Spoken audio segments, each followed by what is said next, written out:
Hello guys, मैं हूं jenny, आपकी इंग्लिश ट्रेनर, और आप मुझे देख रहे हैं लर्न एक्सपर्ट, जहां आप सीखते हैं इंग्लिश थ्रू हिंदी। दोस्तों, आज मैं हाजिर हुई हूं 20 अलग अलग पोलाइट इंग्लिश फ्रेजेस के साथ, जो आप ऑफिस में, कॉलेज में रेगुलरली भी इस्तेमाल कर सकते हैं, फॉर्मली या इनफॉर्मली। अधिकतर ऐसे फ्रेजेस होंगे जो फॉर्मली काम आएंगे। ये फ्रेजेस आपको आपके ऑफिस में या फिर आप कॉलेज में हो, या फिर अगर आपको बस अपनी इंग्लिश इम्प्रूव करनी हो, तो भी बहुत ही इम्पॉर्टेंट और बहुत ज़्यादा काम आने वाले हैं। तो आपको ये लेसन शुरू से लेकर अंत तक के देखना है। तो चलिए शुरू करते हैं हम अपना लेसन। तो सबसे पहला है could you please. Could you please एक बहुत ही इम्पॉर्टेंट फ्रेज होता है पोलाइटली इंग्लिश बोलने के लिए। For example, could you please send me the report? Could you please send me the report? यानी कि क्या प्लीज़ तुम वो रिपोर्ट सेंड कर सकते हो, भेज सकते हो। तो देखिए, काफ़ी अच्छा लगता है rather than saying please send the report या send the report। वो काफ़ी इम्पोलाइट वे हो जाता है, राइट? दूसरा फ्रेज है would you mind not smoking in this room please? इसका मतलब होता है, क्या आप इस कमरे में स्मोक नहीं करेंगे प्लीज़। देखिए कितना पोलाइट तरीका है, राइट? अगर आप किसी को बोलेंगे यहाँ स्मोक मत करो, डू नॉट स्मोक हियर, कितना इम्पोलाइट लगता है। तो दोस्तों ध्यान रहे, कुड और वुड बहुत ही पोलाइट तरीके हैं बात करने के लिए। तीसरा है टेक अ सीट प्लीज या फिर हैव अ सीट प्लीज। ये आप तब बोल सकते हैं जब सपोज आपके घर पर कोई आया है और आप उन्हें बैठने बोल रहे हैं। तो अगर आप उन्हें बोलेंगे सिट डाउन, काफ़ी इम्पोलाइट लगता है, राइट? काफ़ी रूड सा साउंड करता है कि बैठ जाओ। उसकी जगह आप बोल सकते हैं take a seat please, have a seat please. या फिर आप ऑफिस में हैं और आप आपके कोलीग के पास जा रहे हैं, उनके वर्क स्टेशन के पास जा रहे हैं, आपके पास कोई आया है, तभी भी आप उन्हें इस तरह से बोल सकते हैं कि have a seat please, take a seat please. ठीक है, तो सिट डाउन मत बोलिएगा। चलिए नेक्स्ट देखते हैं। Can we talk a little later? Can we talk a little later? मान लीजिए आप काम में बहुत बिजी हैं, या फिर आप घर पे हैं और कोई काम कर रहे हैं और आपको फ़ोन आ रहा है, तो आप बोल सकते हैं can we talk a little later, है ना? फॉर्मल इनफॉर्मल दोनों जगह पर बोल सकते हैं जब आपको ये बताना हो कि आप बिजी हैं। ठीक है, नेक्स्ट देखते हैं। Do you mind if I take your business card?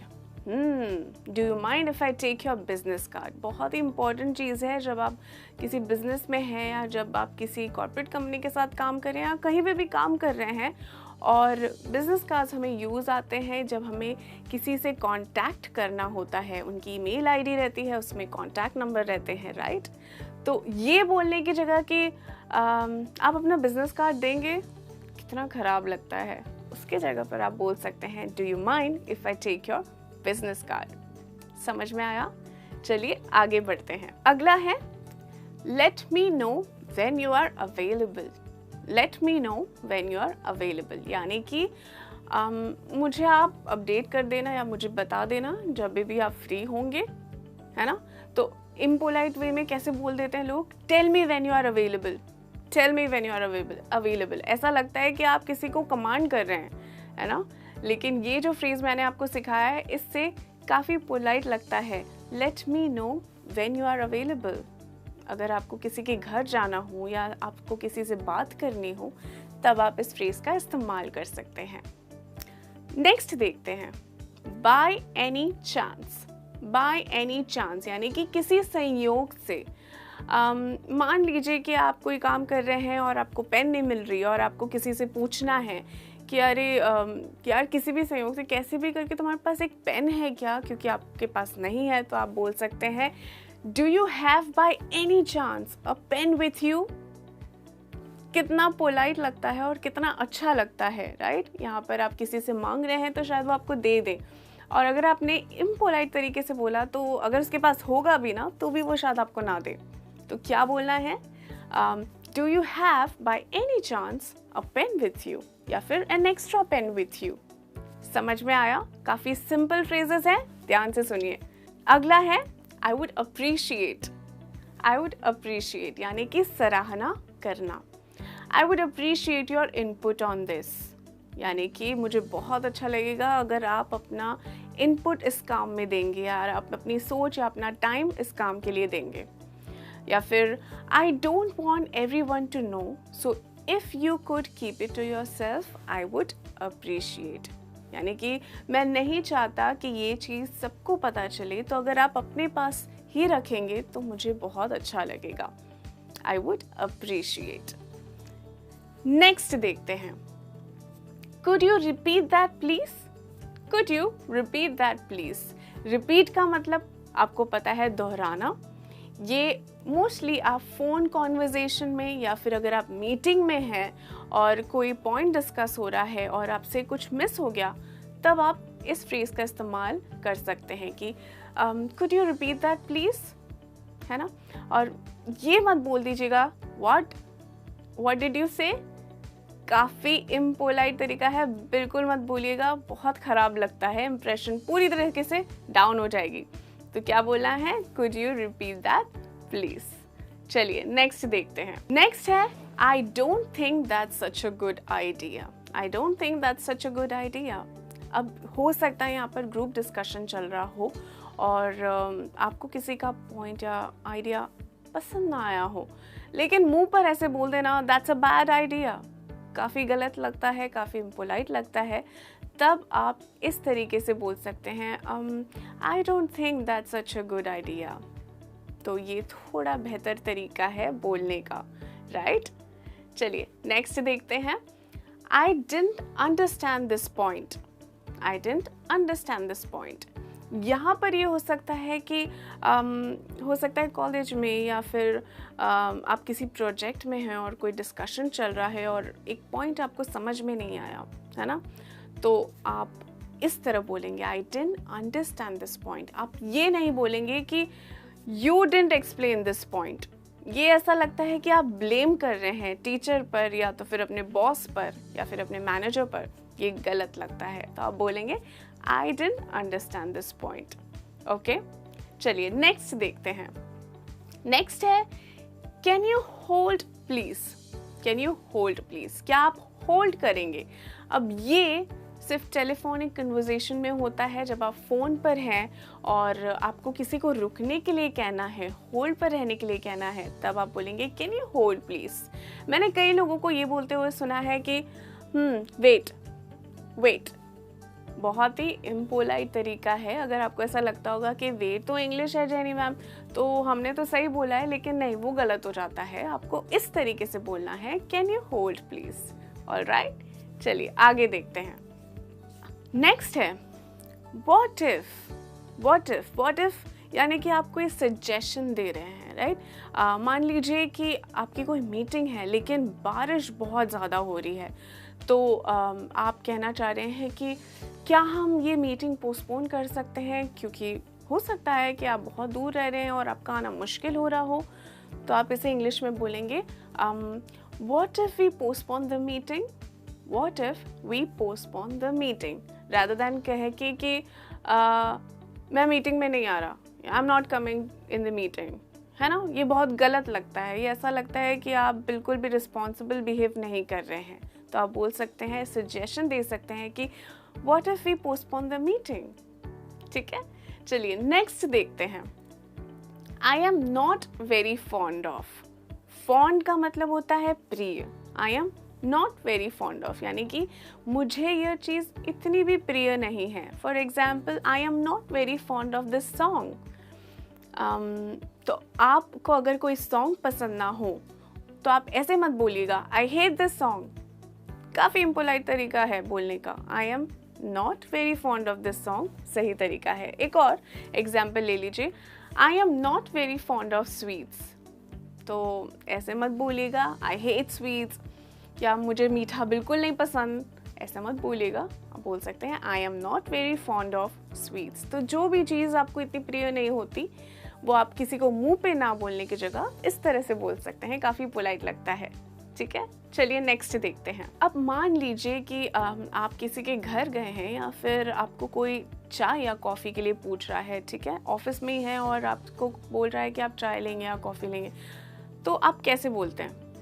आप ऐसे बोलते हैं आई वॉन्ट अ कॉफ़ी। गलत तरीका है, आप बोलेंगे I have a coffee please, I have a coffee please, या फिर I have a T please, है ना। ये थोड़ा सा पोलाइट तरीका है। I want coffee, I want tea, ये बहुत ही रूड और इम्पोलाइट तरीका हो जाता है। मैंने कई बार लोगों को बोलते हुए सुना है, तो ऐसा नहीं बोलना है। Could you clarify a little bit please? Could you clarify a little bit please? Clarify का मतलब होता है स्पष्ट करना। अब मान लीजिए कि ऑफिस में मीटिंग चल रही है और या तो फिर कोई सेमिनार चल रहा है और उसके बाद वो फीडबैक सेशन होता है या तो फिर टीम मीटिंग्स होती हैं और आपको हो सकता है कि कुछ समझ में ना आया हो या तो फिर आपको क्लैरिफाइड करवाना हो अपने मैनेजर से, तो आप बोल सकते हैं कि क्या आप वो पॉइंट स्पष्ट कर सकते हैं क्या, है ना। तो ये काफ़ी पोलाइट तरीका है। Rather than saying why is that, ये भी मैंने बोलते हुए सुना है, तो ये बहुत गलत है। आप बोलेंगे could you clarify a little bit please, तो आपको आपका जवाब मिल जाएगा। ऑलराइट, चलिए नेक्स्ट देखते हैं। अब मान लीजिए कि आपका फ़ोन नहीं चल रहा।